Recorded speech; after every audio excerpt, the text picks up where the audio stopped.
exam, so make it potential for intense. So hello everyone, this is your advocate friend Rashmi Thakran, and today we are exploring an interesting question, which is UPSC or judiciary. So let me make it easy for you and let's go. Both UPSC and judiciary are prestigious careers in India, but they have different aspects and they work on different criteria.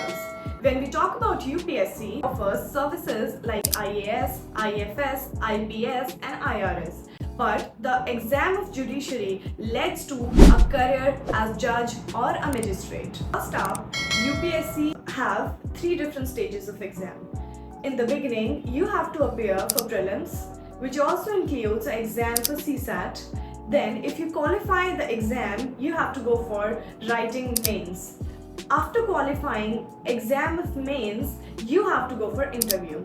If you qualify the interview, then you go for the training in different sectors. So when it comes to preparation of UPSC, the exam is challenging with a vast syllabus.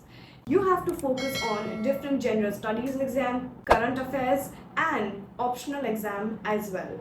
Plus you have to focus on the exam for CSAT, which is the qualifying exam. As an IAS officer, you'll have to manage different administrative responsibilities plus implementation of government policies and deal with public grievances. It is a dynamic role with wide-ranging responsibilities. Plus, the career growth in UPSC is way too higher than judiciary.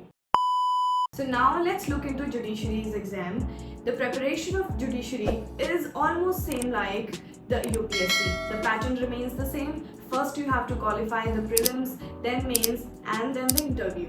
Then after the interview, you go for training for some period of time and that differs from state to state. Judges plays a crucial role in upholding the law and delivering justice in the society. When you are a judge, your decisions can significantly impact a person or a society as a whole.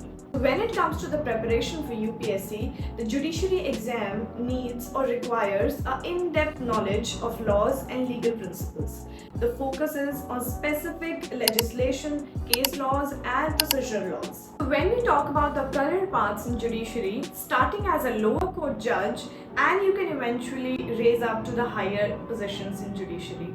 But when we compare the judiciary career path to the path of UPSC, it is rewarding, but it takes a lot of time to reach higher positions in the judiciary.